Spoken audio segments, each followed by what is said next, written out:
Assalamualaikum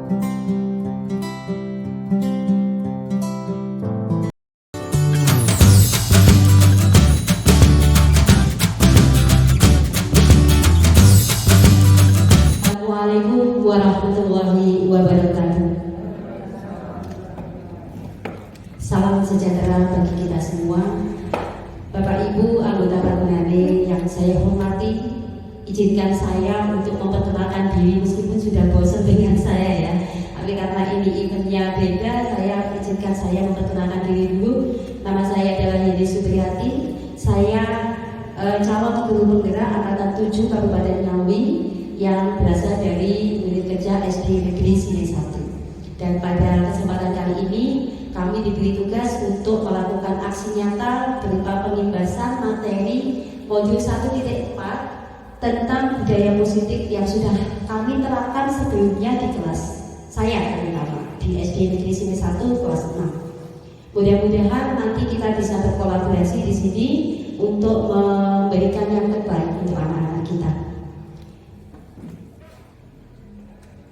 Bapak Ibu yang saya hormati, sebelum saya berbicara panjang lebar tentang budaya positif, saya akan menyampaikan kenapa saya atau kami guru penggerak harus menularkan ilmu-ilmu kami yang sudah kami dapatkan kepada teman-teman di komunitas pendidik.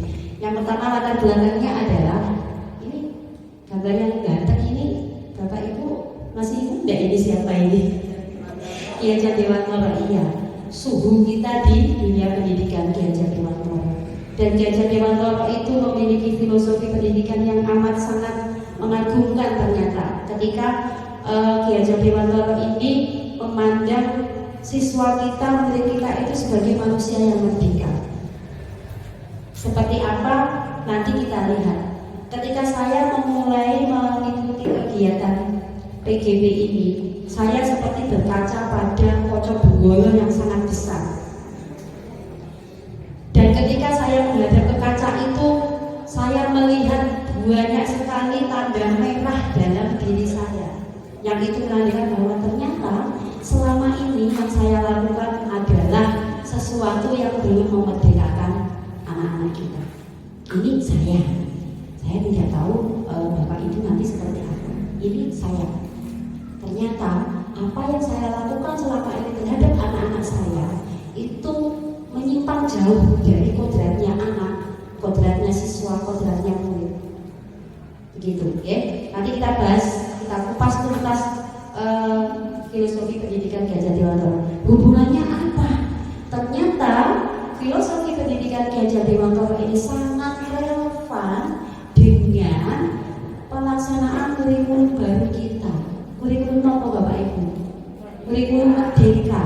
Itu ternyata nyawanya ada di filosofi pendidikan Kiai Haji Dewantoro. Ini diimplementasikan ke dalam ini kurikulum merdeka. Yang meskipun kelas 6 itu belum melaksanakan kurikulum merdeka, tapi tidak ada salahnya kita sudah mulai belajar dari sekarang, ya. Jadi ketika nanti kita sudah harus melaksanakan kurikulum merdeka, kita sudah punya bekal. Oh, iya, saya sudah punya bekal ini, pengetahuannya seperti ini, landasannya seperti ini.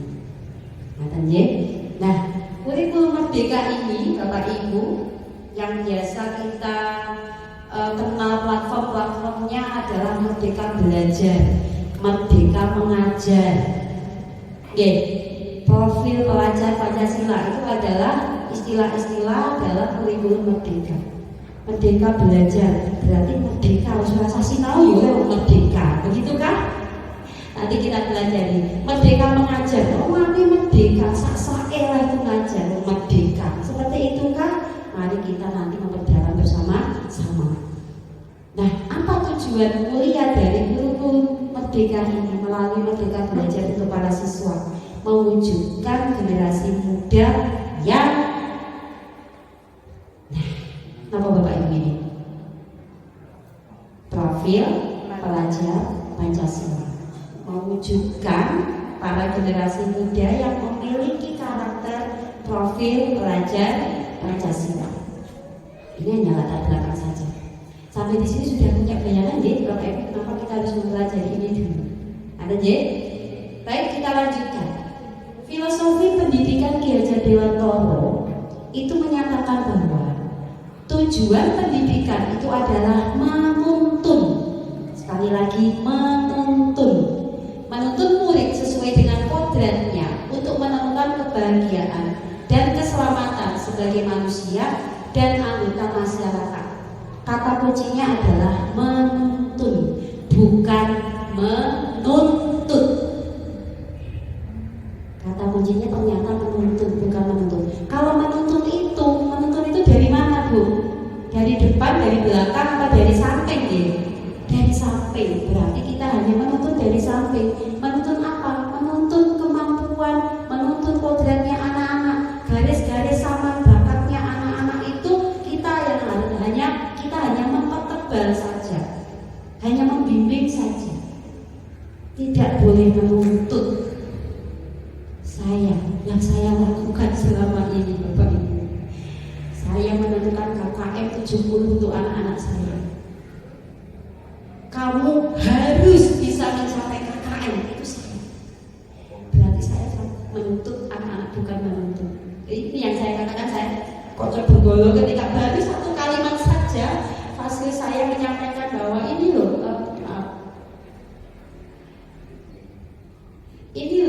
kata kuncinya menuntun. Itu langsung dek begini. Itu yang saya rasakan gitu. Ya Allah, saya selalu menuntut anak-anak saya KKM. Setelah KKM belum bisa mencapai, harus perbaikan lagi. Ya Allah, ternyata betul apa yang disampaikan kasih saya, bahwa di antara anak-anak kita itu mungkin ada seniman yang mereka tidak butuh matematika, ini semua. Di dalam anak-anak kita itu mungkin dia ada relawan super just di dunia internasional yang dia tidak membutuhkan IPA IPS. Itu pada saat pertama begini ya mungkin ya. Rasanya di sini itu untuk seperti nangis kok. Enggak, itu kalau saya rasakan. Itu baru satu kata, menuntun saja. Hanya disampaikan begini, sudahkah Bapak Ibu menuntun anak-anak kita? Sudahkah, ataukah Bapak Ibu menuntut anak-anak kita? Ternyata yang saya lakukan masih banyak menuntut. Kita tidak usah memperpanjang menuntut dan menuntut ya. Aku pahami saja bahwa tugas utama pendidik itu hanya menuntun sesuai dengan kodratnya. Nah, siswa itu dilengkapi dengan 2 kodrat kalau menurut Ki Hajar Dewantoro. Yang pertama kodrat alam, yang kedua kodrat zaman. Jadi kita hanya bisa memainkan 2 kodrat ini di anak-anak. Kodrat alam itu adalah kodrat yang berkaitan dengan lingkungan sekitar anak-anak kita. Sedangkan kodrat zaman itu adalah kodrat yang mengikuti perkembangan zaman. Kodrat alam, setiap anak, setiap siswa kita seluruh Indonesia apakah sama? Tidak. Anak-anak di SD Giri Kertosama tidak akan sama kodrat alamnya dengan anak-anak yang ada di tempat saya SD Negeri Sini 1. Gini apa betul Bu Indra? Iya. Dan akan berbeda lagi dengan SD yang ada di Teratas. Gini apa betul? Iya. Dan kita tidak bisa menyamaratakan kondisi kodrat alam anak-anak kita. Anak-anak di alam yang pegunungan tidak akan punya karakter yang sama dengan anak-anak yang ada di daerah pesisir. Itu yang harus kita kembali memahami lagi kodratnya. Kalau kodrat zaman, pasti semuanya akan sama karena kodrat zaman itu akan mengikuti setiap perkembangan yang ada dalam zaman. Nah, pendidikan Ki Hajar Dewantoro ini menghendaki siswa-siswa, murid-murid ini dibimbing, dituntun itu sesuai dengan kodrat zamannya tanpa meninggalkan kodrat alamnya. Tuntutan sekarang era digital, literasi, kemudian kemampuan abad 21, berpikir kritis dan sebagainya itu memang harus disampaikan kepada anak-anak kita tanpa meninggalkan kodrat alamnya. Nah, kata kunci berikutnya adalah untuk menemukan kebahagiaan dan keselamatan. Niki sing medeni. Anak-anak ternyata harus bahagia dan selamat pada saat mereka belajar. Bagaimana cara kita selama ini? Apakah mereka, anak-anak kita, murid-murid kita itu sudah merasa bahagia ketika belajar? Sudah merasa selamat ketika dia pulang membawa tas dengan riang, kemudian di rumah bercerita pada bapak ibunya di rumah, tadi saya diajari begini dengan wajah yang ceria. Yang akhirnya suatu saat ilmu yang mereka dapatkan di sekolah, praktek-praktek baik yang mereka dapatkan di sekolah itu bisa dibawa untuk menjadi manusia yang seutuhnya dan masyarakat yang sebenarnya. Itu yang paling penting. Ternyata dalam filosofinya Ki Hajar Dewantara itu. Satu kalimat ini saja dari Ki Hajar Dewantara bisa membuat saya terus terang menangis satu malam. Teringat ini saya menangis. Satu kalimat ini ternyata apa yang saya lakukan selama ini saya hanya menuntut anak-anak. Bukan salah kita. Murid-murid menghendaki kita seperti itu. Ya. Ketika kita dituntut output, target 10 besar harus terpegang itu, ternyata sama sekali tidak membawa kebaikan untuk anak-anak kita. Mudah-mudahan di kurikulum ketika nanti kita punya perbaikan, punya perubahan yang baik untuk anak-anak kita, sehingga kita bisa mempertebal garis-garis samar yang dimiliki oleh anak-anak. Ada J? Sampai di sini adakah yang ganjelan di dalam hati yang ingin disampaikan? Belum? Kalau belum kita lanjutkan. Masih menurut Ki Hajar Dewantara, apa itu pendidikan? Pendidikan menurut Ki Hajar Dewantara yang pertama adalah tadi yang sudah saya sampaikan, menuntun murid. Hanya menuntun. Sekali lagi, hanya menuntun, bukan menuntut. Kalaupun anak-anak kita belum bisa dalam satu kelas, ada yang belum bisa membaca, KKM-nya, apabila kita masih dituntut sebagai KKM-nya tidak akan mungkin sama dengan anak-anak yang sudah bisa membaca. Jika kalau disamakan berarti kita tidak menuntut siswa tapi menuntut siswa. Selama rata satu kelas KKM-nya sama, itu berarti masih menuntut. Berikutnya, pendidikan itu adalah persemaian bibit-bibit kebudayaan. Maksudnya Bapak Ibu, anak-anak kita berangkat dari keluarga ya. Dari banyak keluarga yang memiliki budaya-budaya sendiri-sendiri di dalam rumahnya. Nah, tugas kita sebagai pendidik adalah memperkuat bibit-bibit kebudayaan yang baik, nilai-nilai kebajikan universal yang diyakini sebagai sesuatu yang harus dilaksanakan dengan penuh kesungguhan melalui nanti budaya positif yang akan saya sampaikan nanti. Oke? Untuk apa? Bibit-bibit kebudayaan kok ini disemai di sekolah? Hanya menyemai ya? Hanya menyemai itu menumbuhkan, terus upeni, menyiram. Jadi kita itu, pendidik itu hanya fungsinya hanya sebagai petani. Petani itu hanya bisa menyemai, kemudian memupuk, memelihara sampai dia tumbuh sesuai dengan kodratnya. Kita tidak bisa menuntut tumbuhan yang kita tanam itu harus mengeluarkan hasil yang banyak. Semuanya tergantung pada cara kita untuk merawatnya. Nah, merawat bibit-bibit kebudayaan ini diharapkan oleh Ki Hajar Dewantara itu akan membawa siswa-siswa kita setelah nanti keluar dari dunia pendidikan dan menjadi anggota masyarakat yang sesungguhnya bisa membawa keberadaban kebudayaan yang diinginkan oleh bangsa Indonesia. Tentu saja peradaban yang sangat baik, yang ideal menurut kita. Berikutnya, perubahan budi pekerti. Bapak Ibu setuju tidak kalau sekolah itu merupakan salah satu tempat untuk menumbuhkan budi pekerti luhur pada siswa? Setuju nggih? Setuju. Bisa dilaksanakan melalui banyak sekali kegiatan pembiasaan. Dari hal yang kecil sampai pembiasaan yang sifatnya kolosal bersama-sama. Berawal dari keluarga yang mungkin di dalam lingkungan keluarganya bapak ibunya notabene misalnya kan kita keluar dari berasal dari keluarga yang berbeda-beda, ada yang agamis, ada yang nyun sewu kayak setan sudah biasa di dikeluarkan setiap hari, anak-anak akan nyantol karena pensiunnya masih nyantol setahun dan itu terbawa ke sekolah. Nah, tugas para pendidik adalah merubah budi pekerti, menumbuhkan budi pekerti. Kalau K13 kita ada namanya PPK ya. Kalau di kurikulum Merdeka adanya profil pelajar Pancasila. Sama saja sebenarnya, itu semua adalah nilai-nilai kebajikan universal yang kita yakini bersama. Berikutnya, nah ini Bapak Ibu, kira-kira ini menurut Bapak Ibu kalau yang terakhir ini menghamba pada murid, ini ada yang bisa memahami ya dari kalimatnya saja, menghamba pada murid. Masa aku bokongan anak ambil murid kalau Bu ini. Kira-kira apa yang menghamba pada murid ini? Nah, oke, sesuai kebutuhan murid. Ada lagi yang bisa menambahkan?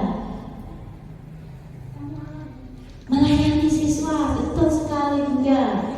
Lagi ada lagi menghamba pada siswa? Tidak ada?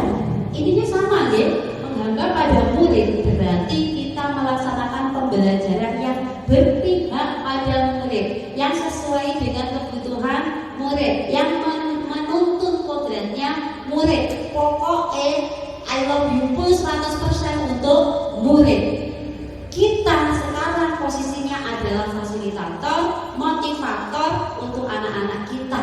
Bukan kita yang mendorong mereka untuk begini begitu, tetapi mereka yang kita menumbuhkan keinginan mereka untuk belajar. Suatu contoh, ketika kita menjelaskan tentang materi ASEAN kepada anak-anak, kita cenderung melakukan kegiatan ceramah nih. Siangnya angin, kita terangke yo, piye, nonton toh? Sekarang bisa dibalik. Kenapa kita harus menerangkan? Yo penak kita tinggal begini. Kalau di sekolah ada Chrome, di sekolah ada IT yang bisa dipergunakan murid, biarkan anak-anak itu berkolaborasi dengan kelompoknya. Kita tinggal buatkan peta konsep di depan. ASEAN, anggotanya berdiri tambah berapa, begini dibuat konsep. Silakan dilengkapi peta konsepnya. Kamu butuh, ditanya anak-anaknya, kamu butuh media atau sarana belajar nak, sumber belajar yang lain, kamu butuh Bu Yeni, Bu Indri, apa laptop, internet. Anak-anak diminta untuk memilih. Jadi kita tidak menentukan, kita menghamba kepada anak-anak maunya apa. Tapi tentu saja dalam hal tertentu kita harus punya rule biar anak-anak itu tidak keluar dari jalurnya. Padahal anak-anak kalau kita terlalu seperti itu ya itu saksa-saksa nanti. Tetap guru memegang kendali karena guru adalah pemimpin pembelajaran. Harus punya role-nya. Pasti anak-anak itu sekali-kali saya lihat internet boleh Bu? Boleh, silahkan. Apakah kalau anak-anak sudah lihat internet ada laptop terus kita diam saja di pojokan sambil jalan HP? Tidak, kita tinggal keliling aja. Ada kesulitan? Tidak Bu? Oh iya silakan. Begitu saja. Memperingat tugas kita benar-benar sangat memperingat. Dan saya sangat memperingat. Satu laptop kalau sekolah hanya punya 2 itu satu laptop untuk 4 anak gantian bisa. Kalau yang ini saya sudah mempraktekkan di kelas saya, makanya saya berani matur kepada Bapak Ibu. Karena ini menghamba pada sesuatu. Pokoknya apapun yang terjadi kita melaksanakan pembelajaran yang berpihak kepada siswa. Bahkan kalau siswa kita menghadapi, Bu, saya lo ngantuk Bu. Tapi ya caranya biar gak ngantuk. Nyanyi dulu ya Bu. Ya iya, hentikan dulu pembelajarannya, nyanyi dulu. Bu, joget dulu ya Bu. Boleh setelkan musiknya. Joget. Yang penting sesuai dengan rule-nya. Kalau di sekolah ya jangan disetelkan musik sing apa? Woyo-woyo jos nanti diselentik sama ibu kepala sekolah. Nyanyi bersama, oke. Ada kesempatan untuk memperkenalkan lagu-lagu kebangsaan kan tidak hanya yang lagu aja gitu. Grup-grup band itu sekarang sudah mulai menyanyikan lagu-lagu.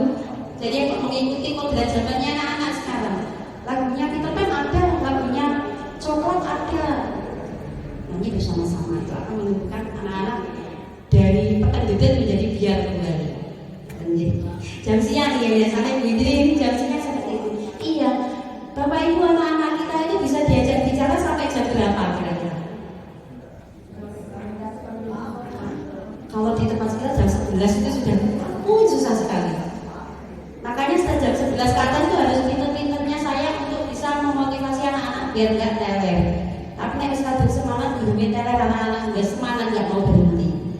Iya penting. Baik, Bapak Ibu kita lanjutkan. Kurikulum Merdeka saya hanya menyinggung sedikit saja karena ini sudah banyak sekali penjelasannya. Kurikulum Merdeka itu terkenal dengan 3 platformnya: Merdeka Belajar, Merdeka Mengajar, Profil Belajar Pancasila. Oke, tidak usah diperpanjang ya. Lanjut kita ke berikutnya. Belajar Pancasila. Bapak Ibu sudah apa belajar Pancasila? Ada cara menghafalkannya begini ya, pakai lagu ya. Ada yang sampel bisa? Ayo, monggo. Belum? Pakai lagu. Ini lagunya. Mohon izin nanti kalau misalnya jangan periksa karena dengan suara saya ini. Belajar Pancasila, beriman dan bertakwa pada Tuhan Yang Esa dan berakhlak mulia, berkebinekaan global, gotong royong mandiri, kreatif dan bernalar kritis. Gampang kan? Ayo coba biar nggak ngantuk. 3, 2, 1. Belajar Pancasila, beriman dan bertakwa pada Tuhan Yang Esa dan berakhlak mulia, berkebinekaan global, gotong royong mandiri, kreatif dan bernalar kritis. Tepuk tangan dulu Bapak Ibu. Masih guru kelas 6 tapi nyanyi ya, masih maju, bukan hanya guru kelas 1 saja ya. Kita lanjut nih Bapak Ibu. Berikutnya kita sampai pada perubahan paradigma belajar. Kita lihat satu persatu. Bapak Ibu nanti kalau misalnya ada yang tidak pas boleh raise hand. Guru sumber belajar itu dulu, betul apa betul?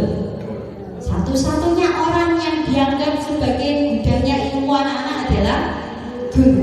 Apakah sekarang zamannya itu ini masih berlaku?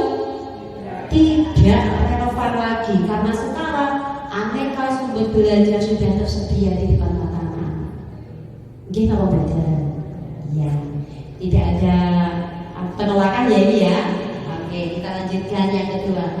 Dahulu kala siswa itu adalah objek belajar. Gini apa gini? Kamu harus begini. Kowe sesuk garap iki ya, kudu gawe iki. Sesuk kudu gawe iki. Kudu. Kata kuncinya adalah kudu, Bapak. Nggih napa nggih? Nggih. Sekarang siswa adalah subjek pembelajar. Mereka yang harus menentukan sendiri apa maunya mereka, mau belajar apa, dengan cara bagaimana, minta bantuan pada siapa. Oke, jadi siswa benar-benar menjadi pelaku belajarnya. Guru di mana kalau ini? Di mana posisinya guru? Guru di belakang sebagai motivator dan fasilitator. Bu, kami lo nggak punya sumber belajar, kami nggak punya buku, maka kewajiban guru adalah menyediakan sumber belajarnya. Kalau nggak punya buku bagaimana? Carikan materi-materi dari internet. Tetapi ingat Bapak Ibu, sebelum menyampaikan materi kepada siswa, browsing melalui internet, dicek dulu betulkah yang disampaikan dalam materi itu. Jangan sampai kita malah membuat sesat anak-anak. Lah ini dari baik sekolah internet itu provinsi di Indonesia kita 66. Kita tambah kok padahal sekali di share ke anak-anak. Jadi dicek dulu kebenarannya. Jadi tidak ada lagi nanti miskomunikasi antara orang tua dengan murid, kemudian dengan guru juga. Berikutnya, zaman dahulu murid diberitahu. Nggih napa mboten? Diberitahu ya. Carane goleki volume bangun ruang kubus iki ngene lho. Sisi kali sisi kali sisi. Bu, ya dari mana Bu kok iso sisi kali? Yo, Bu guru dari dulu zaman bu guru sekolah ya sisi kali sisi. Apakah itu jawabannya? Jangan. Setelah siswa diberitahu itu volume kubus sisi kali sisi kali sisi, inspirasinya dari mana? Kok iso dari sisi-sisi? Ya carilah kardus, buat kardus dari yang bentuknya kukus, kemudian diisi kukus biar anak-anak tahu dari mana asalnya sisi kali sisi. Berarti anak-anak mencari tahu, bukan hanya diberi tahu. Ya. Mulai sekarang harus mencari tahu. Ya. Nek gak malah kesuwen kelas kejar-tajar sedang diurusan gue dan anak-anak nulis rangkuman begitu kah? Berarti kita masih menuntut, belum menuntut. Ada ngaten nggih, Pak. Mas mau kejar-tajar ayo ganti dikasih materi saja yang diberikan. Gitu kan? Mudah-mudahan kita bisa sedikit demi sedikit berubah, ya. Berikutnya, proses belajar terpaku pada aturan dan waktu ini yang zaman dahulu. Anak-anak itu belajarnya hanya pada saat di kelas saja, di sekolah saja. Sekarang, dimanapun dia berada, ketika dia main sepak bola, maka dia ada pada proses belajar. Belajar apa? Belajar menghormati teman, belajar mematuhi peraturan di sepak bola. Gitu betul. Pada saat mereka jajan, mereka juga belajar mencintai lingkungan dengan tidak membuang sampah sembarangan. Gitu, belajarnya sekarang kapan saja dan di mana saja. Adakah yang ingin disampaikan pada perubahan paradigma belajar? Semua menerima nih, setuju kalau memang seperti ini ya paradigmanya ya. Baik, kita lanjut. Nah, sekarang kita sampai pada disiplin positif. Apa itu disiplin positif? Kalau positif kira-kira baik, apa yang tidak baik ini? Dari kata kuncinya saja positif, pasti hal-hal yang baik. Disiplin positif ada erat kaitannya dengan budaya positif yang kita laksanakan di sekolah kita masing-masing. Dan saya yakin di sekolah Bapak Ibu budaya positif, disiplin positif itu meskipun belum begitu merdeka sudah ada. Anak-anak harus masuk sebelum jam 7 misalnya, itu kan sudah disiplin positif ya. Anak-anak memakai sepatu warna hitam, boleh tidak memakai warna-warni. Tapi pernah kita bisa pikiran Bapak Ibu, kenapa anak-anak itu disuruh pakai warna hitam? Kenapa tidak boleh memakai warna yang lain? Pernahkah terpikir Bapak Ibu? Tidak ya? Nanti dipikirkan deh, kenapa ya harus hitam ya? Besok kalau buat peraturan sekarang boleh memakai warna putih sama hitam begitu. Kenapa harus memakai warna itu? Kayaknya Bapak Ibu aja lah. Saya kedengar kita misalnya sebenarnya ada makna yang tersembunyi dari ini, tapi kesalin nanti untuk bahan sambil mau salin nanti dibayar ngomong tuh begini nanti kalau sudah ketemu jawabannya bisa digrem ya. Nah, pertanyaan selanjutnya, Bapak Ibu, perlukah disiplin positif di sekolah? Perlu apa sangat perlu? Sangat perlu ya. Kita menginginkan siswa-siswi kita yang punya profil pelajar Pancasila, dan itu akan terwujud kalau kita sudah bisa membudayakan disiplin positif di sekolah kita. Gini mau betul? Gini. Nah, disiplin positif pada siswa-siswa kita, siapa yang memberi contoh? Kita. Para pendidik harus ada di depan, seperti teknologi pendidikannya Gajah Dewantara, ngarso sudodo ikmadyo manungkarso tuturi handayani. Ini benar-benar diperlukan di sini. Nah, yuk ini aku senang kalau permainan begini gak ngantuk. Bapak Ibu, lakukan cobalah buka sekarang. Bapak Ibu tolong berpasangan dengan sampingnya, kalau sampai nggak ada dengan depan belakangnya gitu ya. Tangan kanannya menggenggam. Saya akan membagikan sebuah berlian, sebongkah berlian umpamanya celing begitu ke masing-masing Bapak Ibu.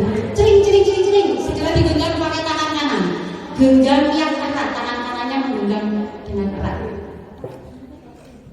Sudah? Genggam tangannya dengan erat, tangan kanannya. Ibu yang di sampingnya silahkan melakukan sesuatu, baik bujukan, rayuan, paksaan kayak perlu dibuka begini untuk membuka kepalan tangan. Boleh? Boleh dicoba? Oke, silakan. Saya hitung sampai 10. Udah ya? Mulai. 1, 2, 3, 4, 5, 6,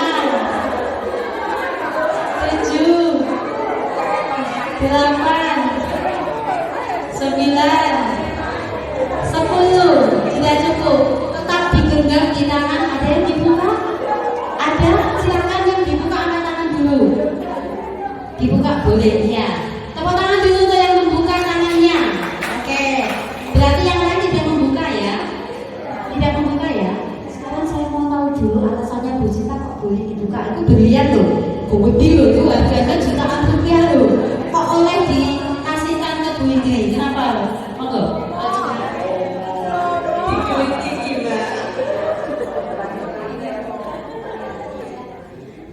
Dikritiki.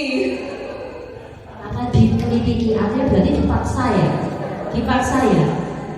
Karena kalah akhirnya dibuka begitu. Bagaimana Bu Nurul? Apakah siapa tahu Bu Nurul begini? Saya terus kok tak buka, tak kasih Bu Hani. Saya dirajut oleh Bu Hani supaya mengikuti namanya. Berarti rayuannya maut gitu ya. Sekarang saya mau tahu alasannya yang tidak mau membuka kokoh untuk pokok itu berlian kok ini berharga kok. Monggo siapa? Bukan Mina, monggo.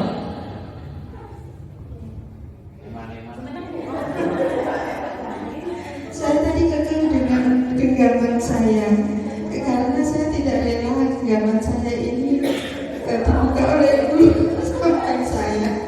Begitu, terima kasih. Itu sesuatu yang berharga buat saya. Ini harga diri saya. Gak mau saya buka, begitu ya? Iya. Apakah ada yang salah? Tidak. Yang membuka juga boleh. Yang tetap kekeh mempertahankan juga boleh. Pertanyaan berikutnya.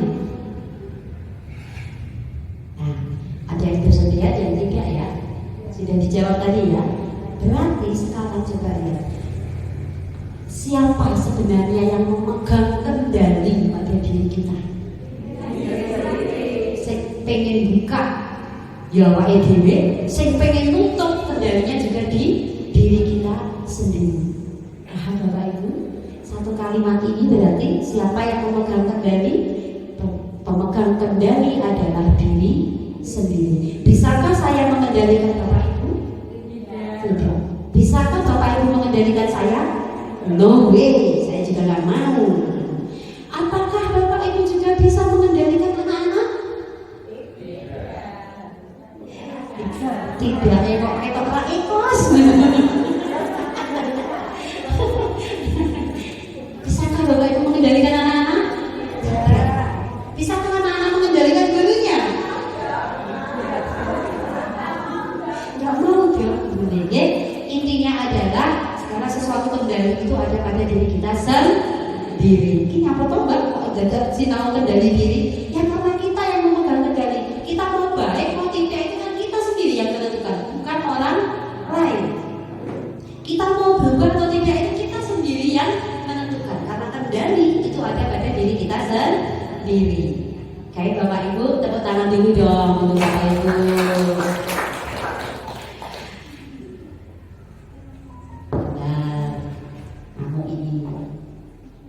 Apakah mati lampu?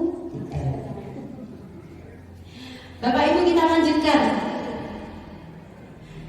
Ini adalah misconception kontrol diri dari Dr. William Glasser. Ini miskomunikasinya. Ini adalah pandangan yang keliru tentang teori kontrol kepada siswa kita, kepada orang lain. Yang pertama, ini kalau dunia pendidikan kita membahasnya ya. Yang pertama, guru bisa mengontrol murid dengan pesawat.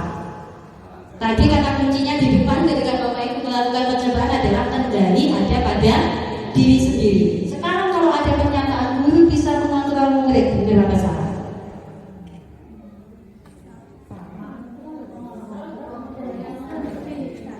Mengontrol beda dengan mengendalikan. Benarkah?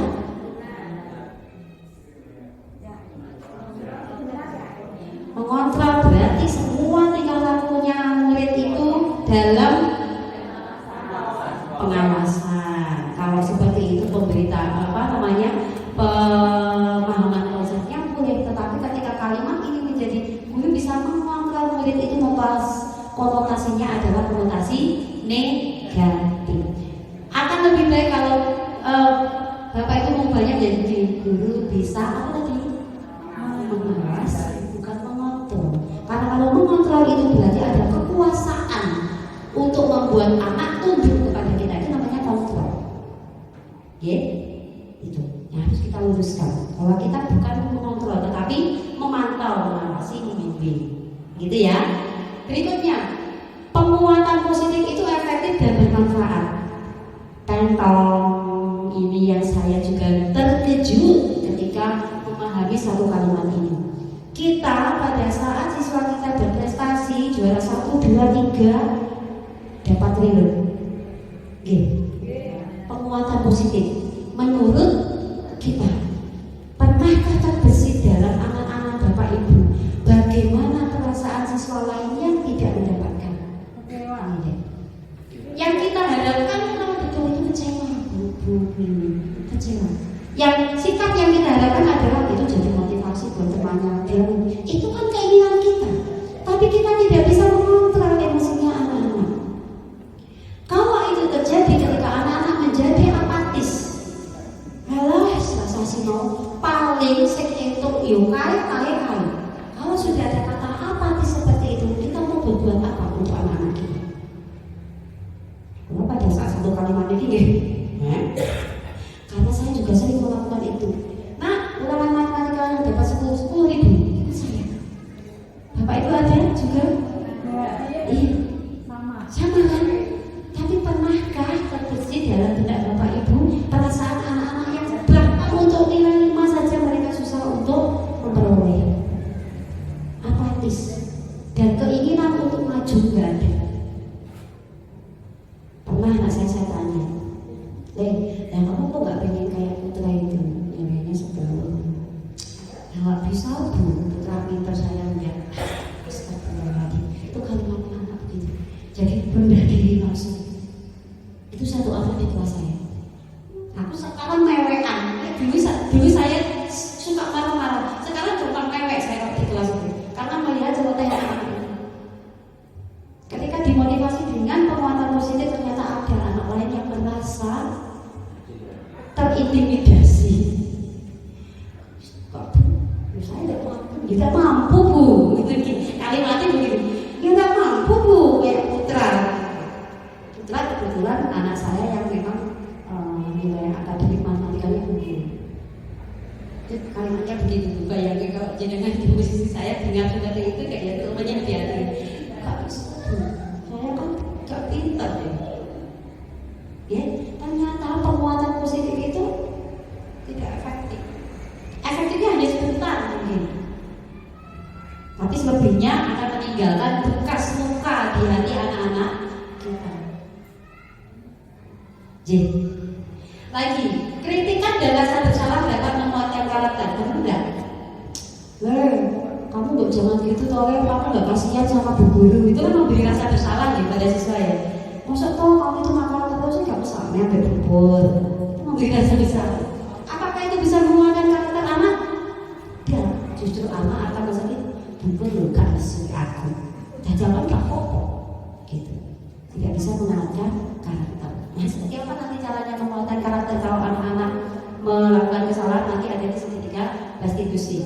Berikutnya, orang dewasa memiliki hak untuk memaksa. Iya. Betulkah ini?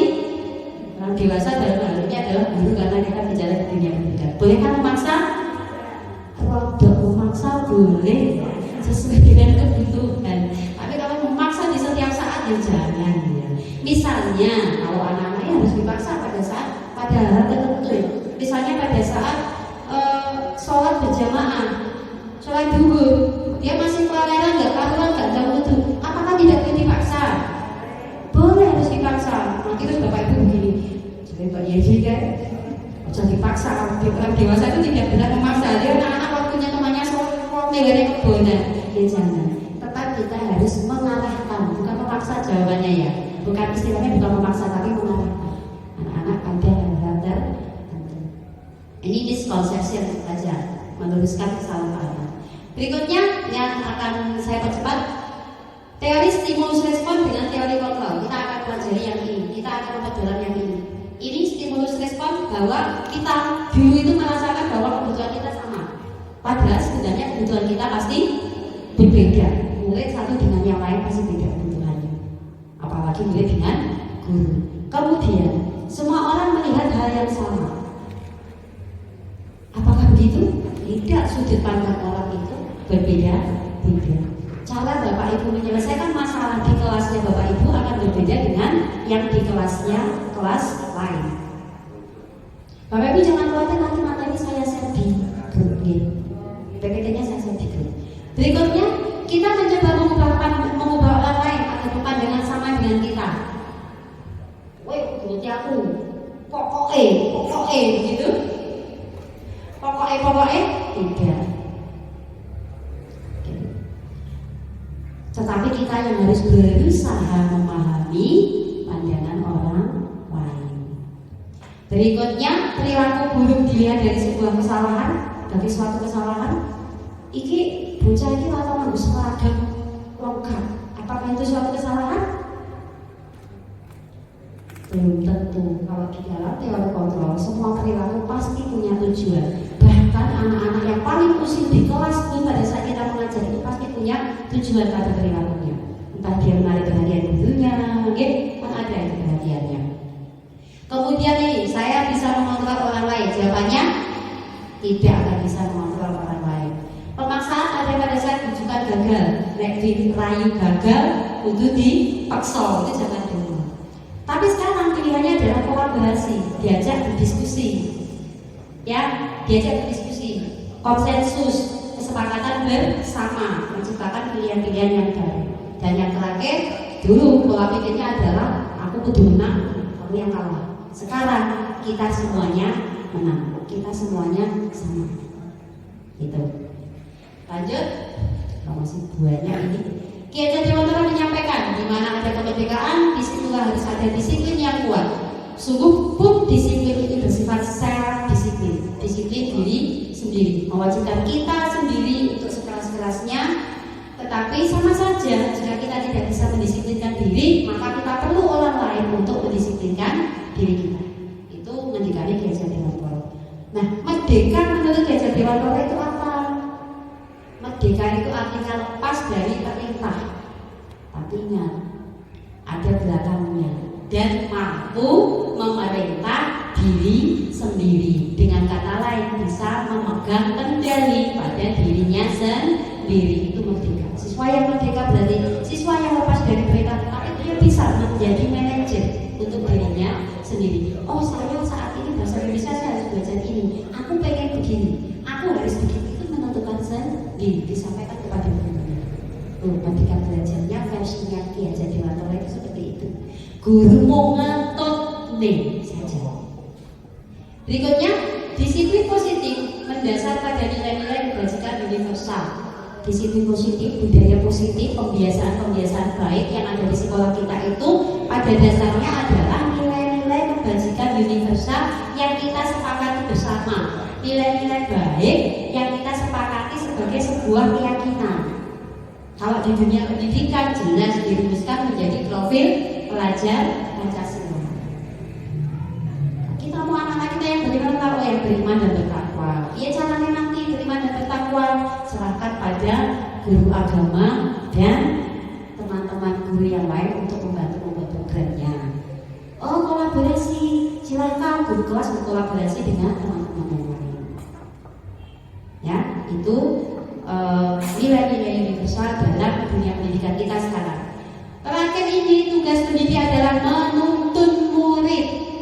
Diulangi lagi di sini, menuntun murid yang memiliki disiplin diri berdasarkan motivasi intrinsik dari dalam dirinya, sehingga bisa berperilaku sesuai dengan nilai-nilai kebajikan universal. Ini kata kuncinya adalah memiliki disiplin diri berdasarkan motivasi intrinsik. Jadi motivasinya harus dari dalam dirinya sendiri, tidak dapatnya dari orang lain. Aku senang mergo kelas 6 mergo guruku ayu, Bu Sita. Aku mau tak diganti. Orang lain diganti Bu Yeni, ngono. Aku mau diganti Bu Yeni, Bu Sita wae. Itu kan berarti motivasinya masih dari luar.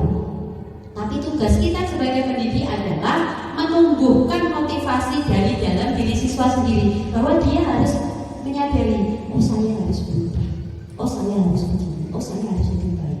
Itu muncul dari diri dalam siswanya. Jadi kalau itu sudah terjadi, maka penerapan budaya positif di sekolah tidak akan menjadi halangan buat kita, karena anak-anak sudah punya motivasi sendiri dari dirinya. Lanjut. Nah, 3 motivasi manusia terhadap perilakunya. Ini yang sering kita laksanakan ya selama ini ya. 1 dan 2. Biasanya anak-anak itu melaksanakan peraturan karena 1, menghindari hukuman. Iya betul. Aku legal banget, aku dijewer sama Bu Indri. Aku suruh lari-lari sama Pak Agung. Gitu. Menghindari hukuman, ketidaknyamanan. Berikutnya, mendapat reward atau penghargaan. Aku kudu sinau ngomong BPK siji, aku entuk hadiah. Jadi hanya mengharapkan rewardnya. Yang terakhir, motivasi menjadi diri sendiri dengan nilai yang sudah mereka yakini. Aku kudu sinau bertugas belajar. Tugas itu mau belajar. Saya harus membanggakan orang tua. Motivasi intrinsik. Ya, saya mengingatkan kembali, saya yakin Bapak Ibu sudah paham ini. Nah, pertanyaan selanjutnya, dari ketiga motivasi tersebut, manakah yang paling dominan mendasari perilaku murid di kelas atau sekolah Anda? Monggo, saya mau disampaikan satu persatu pengalamannya.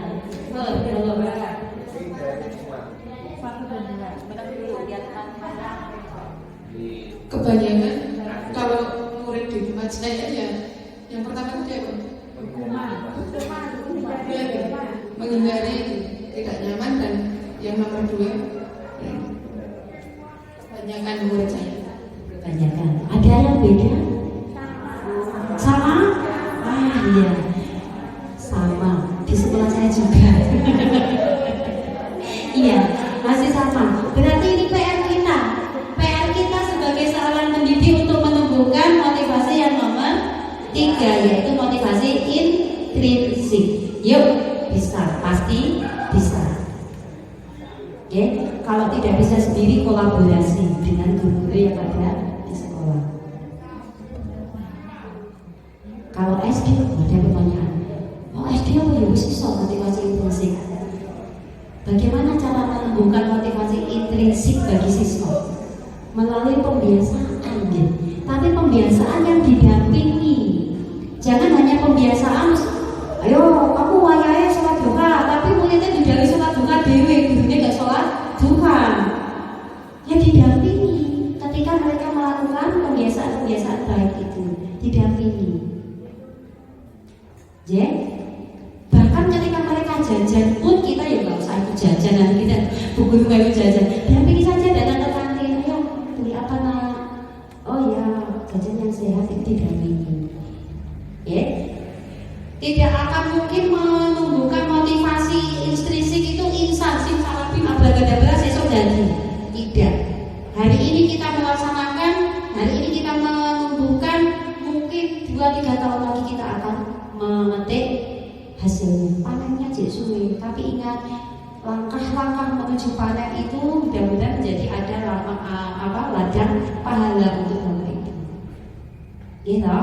Gitu. Lanjut ya. 5 kebutuhan dasar manusia. Ini harus kita kenal. Nanti karena ini harus dipraktekkan juga untuk anak-anak kita. Yang pertama, kebutuhan dasarnya manusia yang pertama adalah gaya bahasa Inggris. Saya ngetik ini sopo iki survival, bertahan hidup. Ya, kebutuhan dasar manusia bertahan hidup terus kamu betul.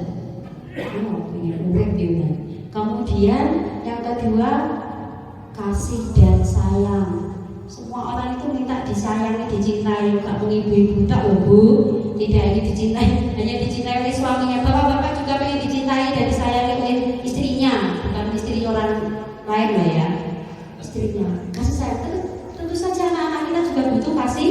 sayang lagi pola yuh bocah mereka tak templek yang dinding kencang ya malah bagaimana ya anak-anak akan tidak bisa memenuhi kebutuhan dasarnya berupa kasih dan sayang.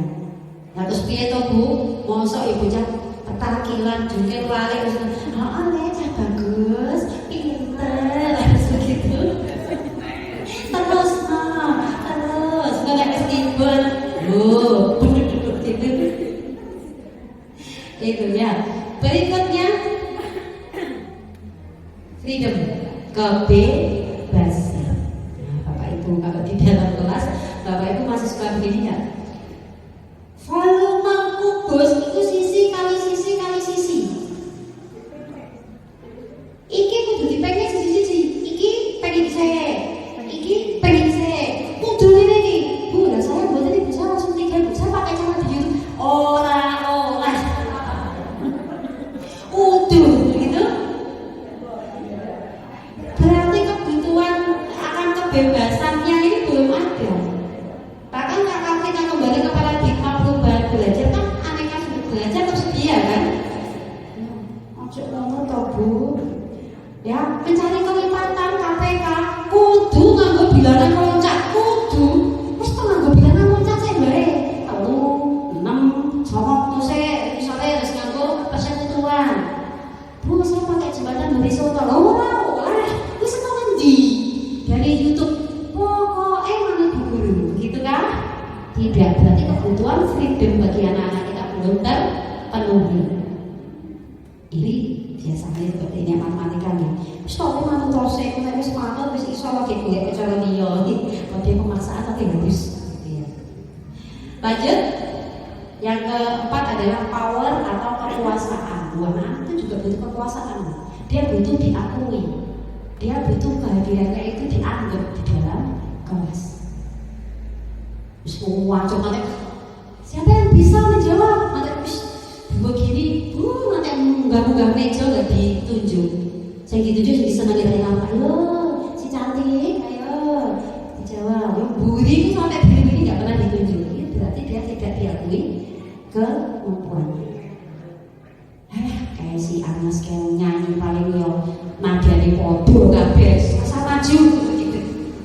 Berarti powernya, kekuatannya dia itu tidak diakui. Jadi kebutuhan dasarnya tidak terpenuhi. Nanti yang timbul adalah dia akan berperilaku yang menunjukkan bahwa dia memerlukan perhatian untuk dipenuhi kebutuhan dasarnya.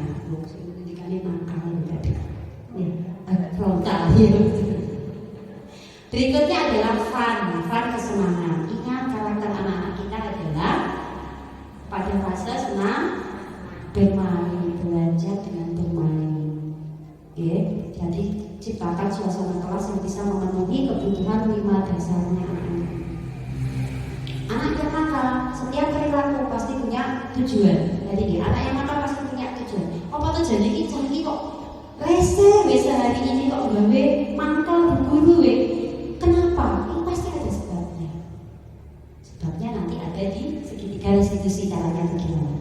Berikutnya, nah pertanyaan, sudahkah Bapak Ibu mengenali kebutuhan dasar setiap murid dalam kelasnya Bapak Ibu? Adakah siswanya Bapak Ibu yang super aktif di kelas? Setiap hari bikin rusuh? Terus dimarahi? Ya Allah, kayak kelas dewi kemana jempol? Tapi sudah pernahkah Bapak Ibu memikirkan jadi cara kiki apa ya kalau ini apa yang salah pada anak ini? Apa kebutuhan dasarnya yang belum bisa terpenuhi di kelas ini?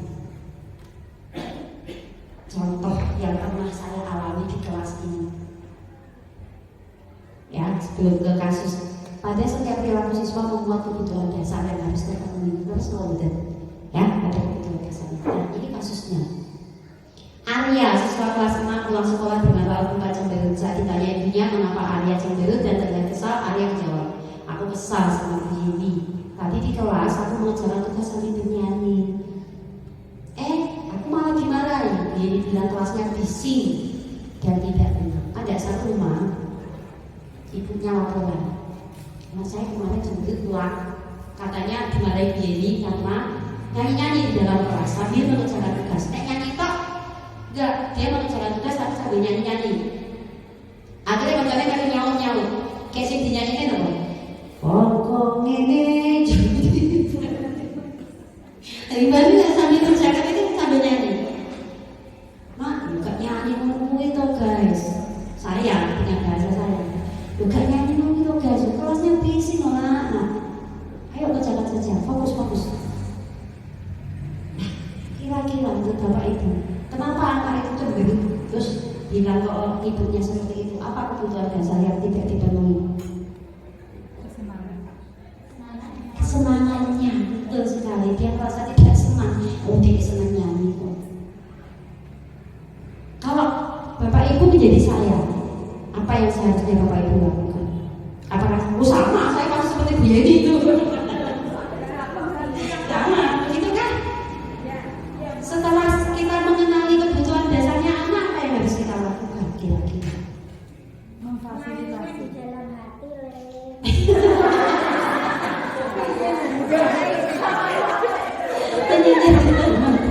Hati-hati ya bapak ibu. Menyanyi dalam hati. Nanti anak-anak disuruh menjawab. Apa ini jawabannya nak? Jawabannya dalam hati. Ayo dijawab. Saya sudah menjawab dalam hati bu. Ya. Nah, salah satu caranya begitu.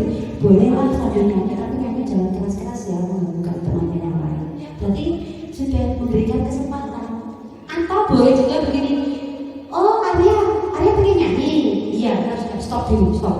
Semua kerjaan stop. Kita nyanyi dulu satu. Nek jadi banding-banding. Oke, begini nggak mau dibanding-bandingin misalnya begini. Yuk nyanyi satu sampai berdiri, sampai juga boleh.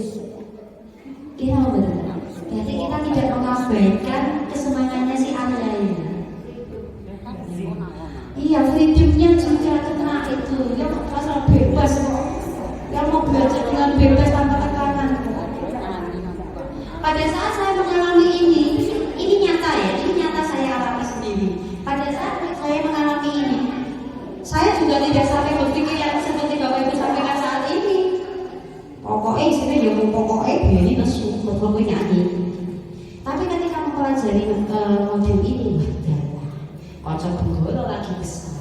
Sepertinya saya sudah salah jalur lagi. Ternyata daftar dosa saya itu halaman pertama harus balik ke halaman 2 dan seterusnya. Kalau saya tulis itu sudah berjilid-jilid. Salah saya gitu. Itu ya, Bapak Ibu saya harapkan setelah nanti kita belajar ini, Bapak Ibu bisa mengenali kebutuhan dasar anak kita ya. Jadi bisa menentukan langkah apa yang bisa kita lakukan untuk menyelesaikan masalahnya. Bukan hanya amalan, bukan hanya hukuman. Nanti kita belajar di posisi kontrol. Dan pasti Bapak Ibu nanti mesam-mesam diri posisi kontrolnya yang di posisi mana. Nah ini posisi kontrol, kita sampai pada posisi kontrol. Ini kita pelajari posisi kontrol kita. Nanti kita lihat saya ada di posisi mana ya. Yang pertama adalah penghukum. Masuk. Siapa yang selama ini memposisikan diri sebagai posisi kontrol penghukum? Saya paling atas. Tidak mengerjakan PR, sana ke musola kerjakan 10 kali. Gitu Mbak Den? Ya. Kalau yang jodoh banget.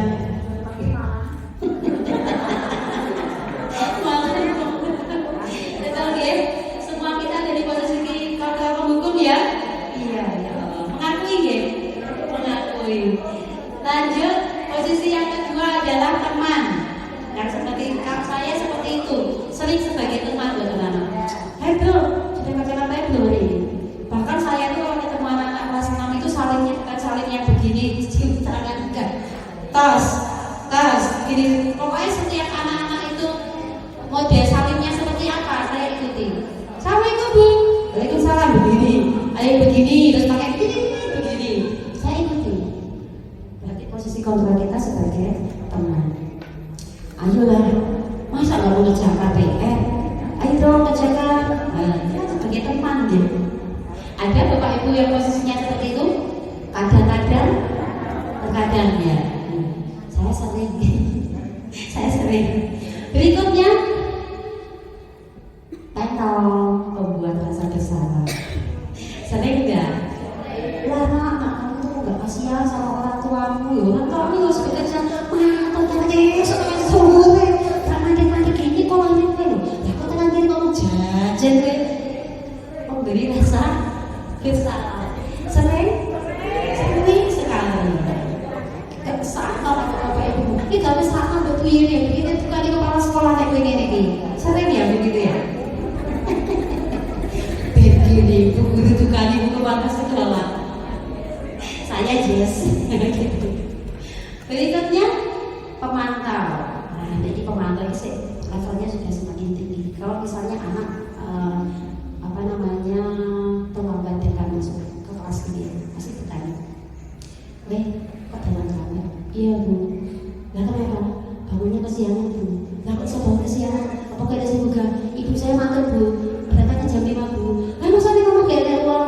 Bu, anaknya dikejar dengan pertanyaan.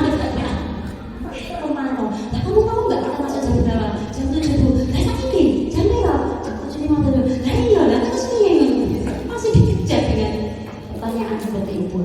Apakah ada solusi? Sesuai? Telat lagi. Kira benar? Iya. Bapak saya juga masih mau kan bu, kalau airnya keluarga dibawa ke sekolah.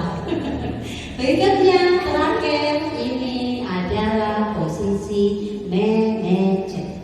Posisi manajer adalah posisi di mana kita ingin menghadapi siswa, mengontrol siswa itu dengan cara kolaborasi dengan siswa, mencari solusi.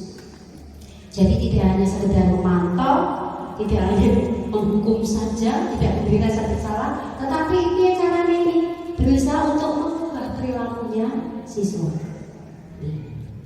Ya, bagaimana caranya? Mari kita lihat berikutnya. Posisi manajer bisa kita lakukan dengan langkah restitusi. Apa itu restitusi? Kok istilahnya aneh-aneh ya? Apa kita ikuti saja? Restitusi itu adalah proses menciptakan kondisi bagi murid untuk memperbaiki kesalahan sehingga dapat kembali pada kelompoknya dengan karakter yang lebih kuat. Bu, yang penting memperbaiki kesalahan. Lakukan selama ini apakah sudah memperbaiki kesalahan anak-anak bagi seneni dirinya sesok dibandingin apa betul? Jadi dibandingin betul. Karena tidak ada usaha untuk memperbaiki kesalahan. Tapi kalau melalui restitusi memperbaiki kesalahan dan kembali ke kelompoknya dengan karakter yang lebih kuat. Maksudnya apa? Dia tidak akan mengulangi lagi karena dia yakin yang dia lakukan adalah keliru. Bagaimana caranya? Nanti kita lihat melalui posisi kontrol restitusi itu adalah posisi manajer ya. Kenapa kita harus pakai yang posisi manajer ini? Ada kelebihannya. Kita berbuat sesuatu bersama murid. Pada saat murid melakukan kesalahan, maka kita akan duduk bersama dengan siswa kita untuk berdiskusi. Orang bla bla bla bla bla, tapi bicara empat mata. Nanti bagaimana langkahnya? Ada namanya langkah segitiga restitusi. Nanti di akhir nih. Berikutnya mempersilahkan murid mempertanggungjawabkan perbuatannya. Sudahkah yang kita lakukan selama ini meminta siswa mempertanggungjawabkan? Sudah? Ataukah hanya menyalahkan saja tanpa memberitahu kenapa dia bisa salah? Kebanyakan masih hanya menyalahkan, belum mengajak untuk mempertanggungjawabkan. Minta maaf, apakah sampai di situ saja? Minta maaf sudah selesai? Kan masih ada kelanjutannya. Minta maaf dan tidak mengulangi lagi ya. Tidak mengulangi lagi ini yang berat, yang harus punya motivasi intrinsik dari dalam dirinya. Berikutnya, mendukung murid mencari solusi. Jadi murid yang harus punya keinginan untuk memperbaiki dirinya. Solusinya apa? Kalau saya terlambat masuk sekolah, maka apa yang harus saya lakukan?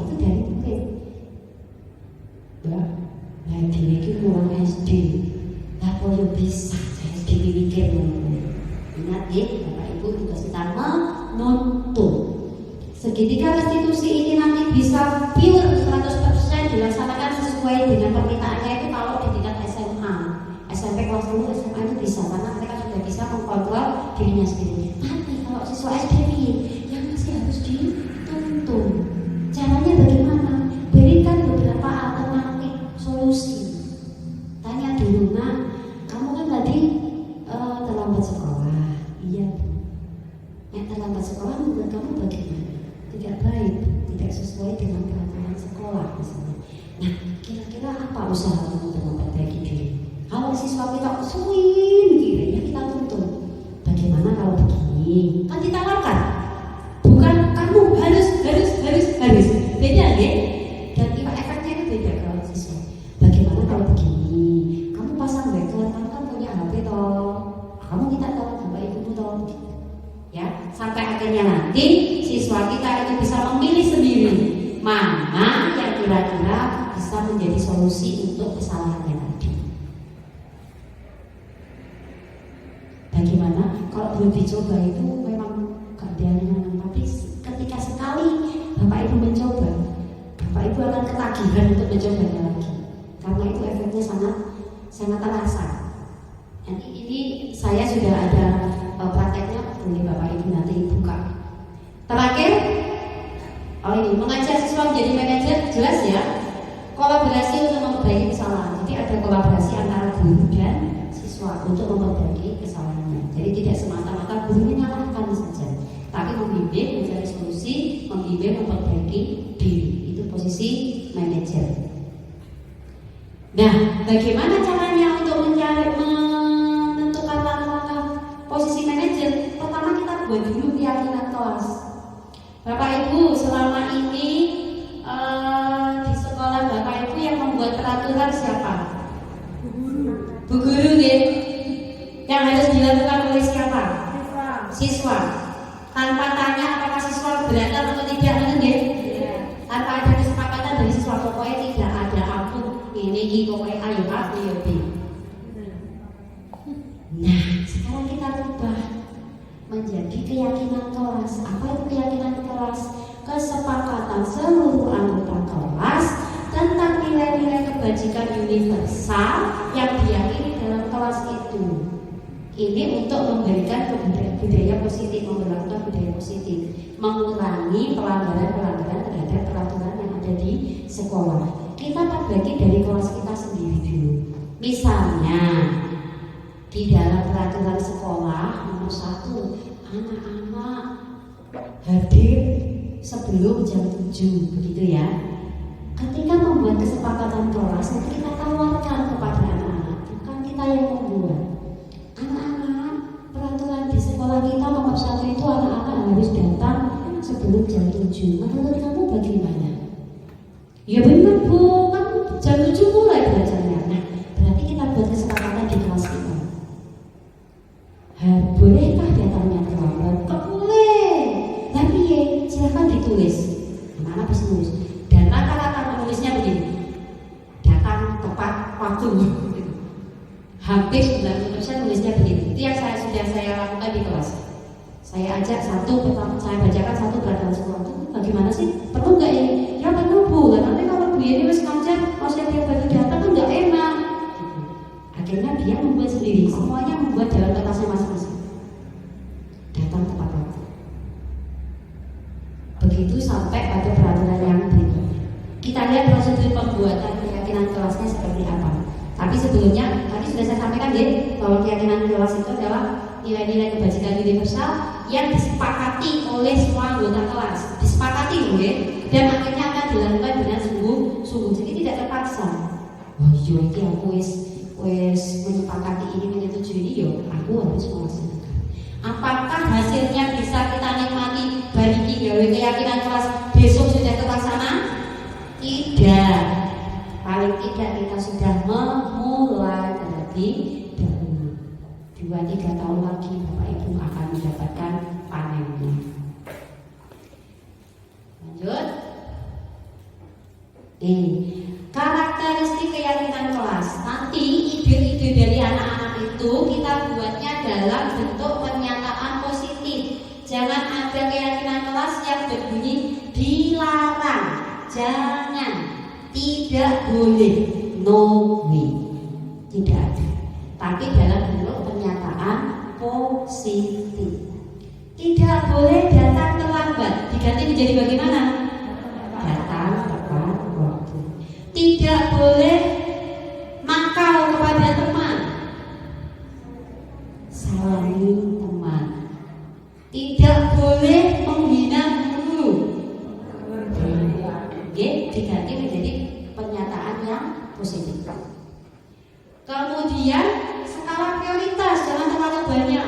Peraturan sekolah yang nomor 10, keyakinan kelasnya ya 20 teman-teman.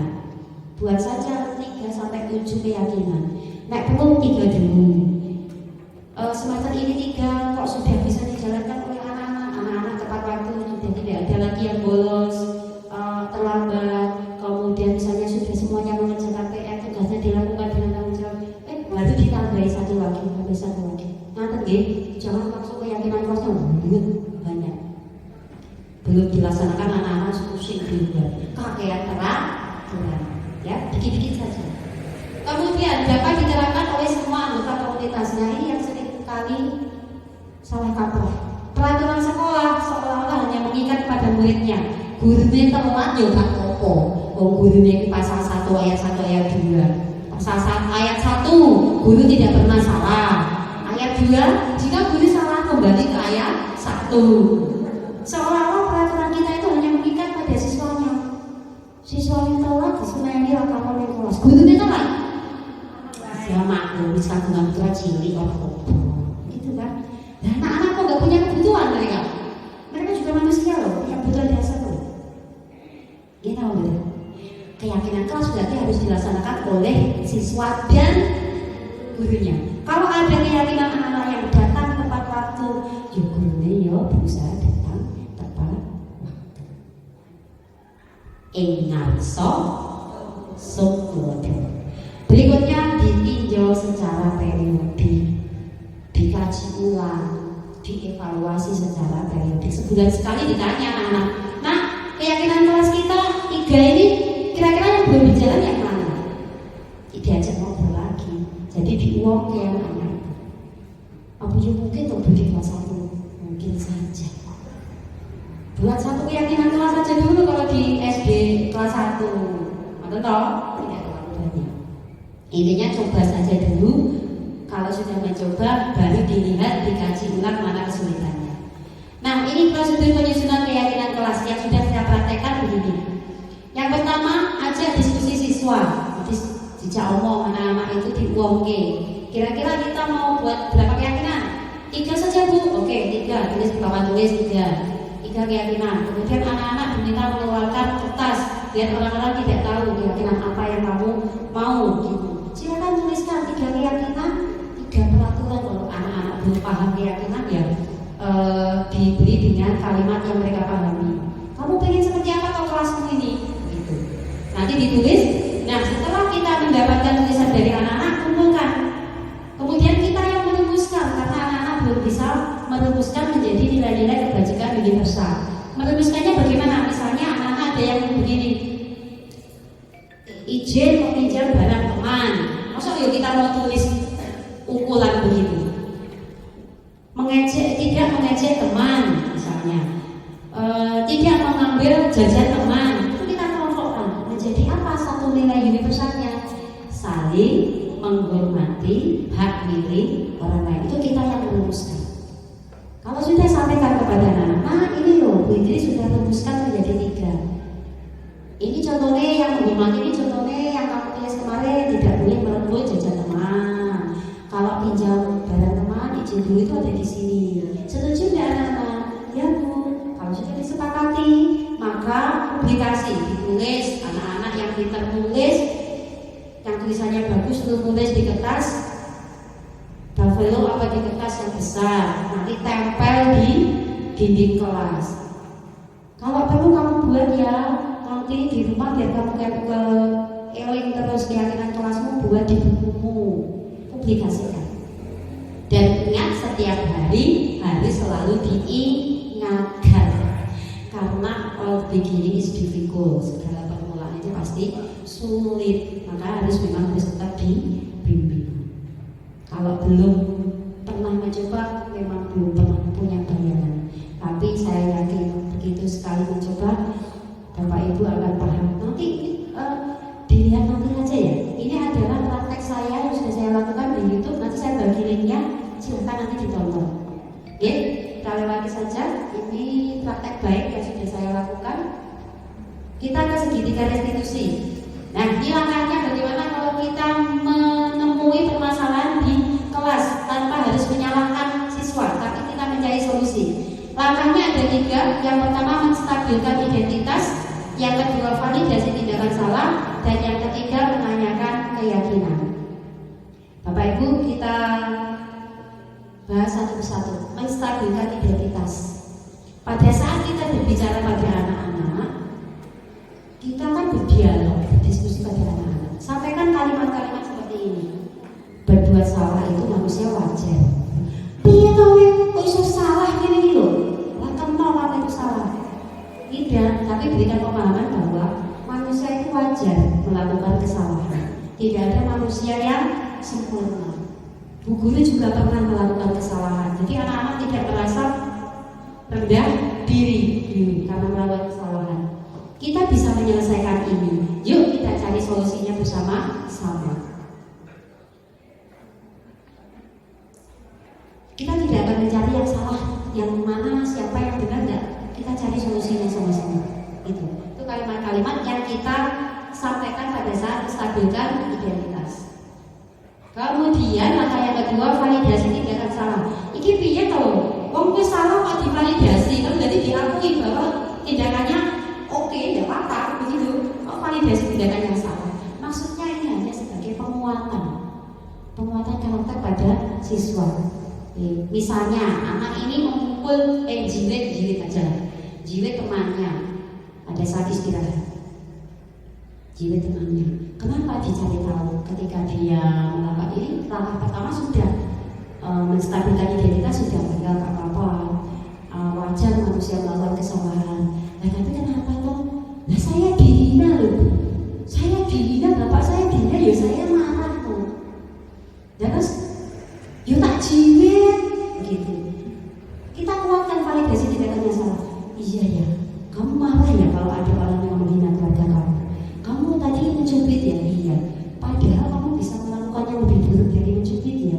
Iya bu, saya beberapa tak tahu. Loh, iya bisa ya kamu ya, bisa. Nah kenapa kok kamu tidak mau menyu? Yo, ini kembali pasti dia punya alasan. Ya nanti saya jadi musuh bu. Nah, itu adalah benih-benih nilai-nilai kebajikan universal yang harus kita tumbuhkan. Ya udah bu, kamu musuh terus malah nanti dia terbuka urusan sama polisi. Adalah nilai-nilai kebajikan yang murni keluar dari dirinya sendiri. Ini namanya validasi tindakan salah. Oh iya ya.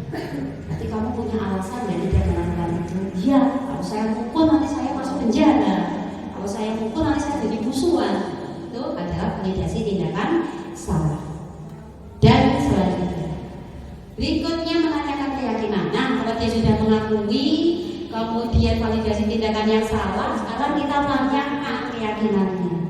Nah, menurut kamu, yang kamu lakukan tadi wis bener apa belum? Ya jadi belum bu. Kedua saya tidak jilid temanku. Kedua saya pantut sama bapak ibu guru misalnya. Ya. Ikuti saja kalimat-kalimatnya anak, kemudian arahkan dengan pertanyaan-pertanyaan. Yuk kembali lagi ke keyakinan kelas kamu. Berarti nilai-nilai yang kamu sepakati di kelas yang tidak sesuai dengan yang kamu lakukan tadi apa? Oh saya jiwa teman saya, berarti saya tidak menghormati teman. Yakin kamu sudah melanggar yang itu? Yakin? Ya saya tidak menghormati teman. Harusnya kamu bagaimana? Posisi pemantaunya masuk di sini. Posisi pemantau tadi ya, pemantau sekaligus manajer. Nah, saat jadi kamu harusnya pengennya seperti apa? Ya saya pengennya teman-teman saya tidak menghina saya bu. Ya, kalau misalnya kamu dihina lagi, apa kamu balas menghina? Tidak, saya dan ikuti saja kalimatnya anak-anak sambil diarahkan. Terakhir, kalau anak-anak sudah mengakui kesalahannya, Bu, saya salah Bu, meskipun saya marah harusnya tidak begitu Bu. Sudah sampai pada titik itu, maka kembalikan umpan baliknya kepada anak. Berarti kalau kamu sudah paham, kira-kira apa yang bisa kamu lakukan untuk memperbaiki kesalahan? Ya, kalau anak-anak belum bisa menentukan, ya kita bantu. Kalau misalnya begini, mau nggak kamu minta maaf sama yang kamu cukup dari? Ya Bu, mau. Ya. Terus habis itu bagaimana? Ya dia harus minta maaf juga sama saya Bu. Oh, oke. Catat saja semuanya. Ada berapa yang dia ucapkan. Kalau sudah, nah kira-kira ini semua ada 5 ini harus kamu lakukan, ini mau dilakukan semua atau tidak? Ya Bu, dilakukan semua. Ke anaknya tadi. Oke, mau dilakukan kapan? Sekarang, besok pagi, minggu depan, tahun depan. Tanyakan keyakinannya padanya. Ya sekarang Bu, pasti anak-anak jawabnya begitu kan? Mosok mau minta maaf nanti tahun depan gitu. Ya sudah, terima kasih ya Nak, kalau sudah ada kesepakatan. Terima kasih Nak, sampaikan ucapan terima kasih pada anak. Terima kasih ya Nak, kamu sudah mau bicara dengan Bu Yeni, menceritakan masalahmu, kita mencari solusi bersama-sama. Berikan penguatan. Biar yakin setelah ini kamu akan kembali bermain dengan temanmu dengan yang lebih baik lagi, dengan yang lebih rukun lagi dan sebagainya. Dan insya Allah kalimat kita yang terakhir ini adalah kalimat yang menguatkan anak-anak untuk menjadi karakter yang lebih baik pada saat kembali ke kelompoknya. Itu. Ada nggih? Berikutnya apakah masih ada ini? Oh, ini contoh penerapan restitusi. Nanti saya share gitu. Ini saya terus. Oh, sudah. Jangan dimatikan. Iya, siap. Siap. Oke, ini penutup dari saya Bapak Ibu. Kodrat murid dan kodrat pendidik pada hakikatnya mengacu pada kodrat alam dan kodrat zaman, di mana kodrat zaman mengharuskan kita memiliki nilai-nilai kebajikan universal dalam menuntut kodrat murid untuk mencapai keselamatan dan kebahagiaan. Tugas kita utama adalah menuntut sesuai dengan kodratnya.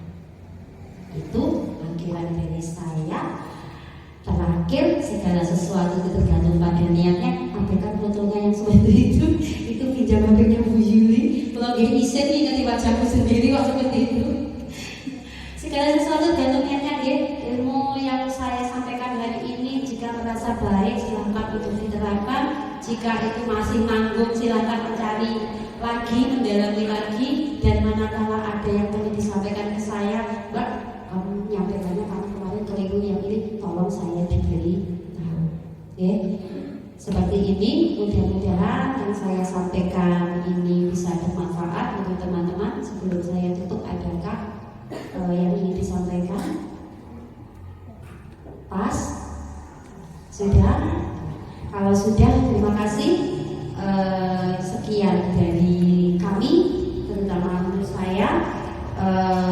Materi modul 1.4, salam guru penggerak, tergerak, bergerak, menggerakkan. Mudah-mudahan apa yang saya lakukan setelah saya tergerak, Bapak Ibu kemudian bisa juga tergerak karena saya menggerakkan. Begitu ya. Terima kasih, kurang lebihnya minta maaf. Wassalamualaikum warahmatullahi wabarakatuh.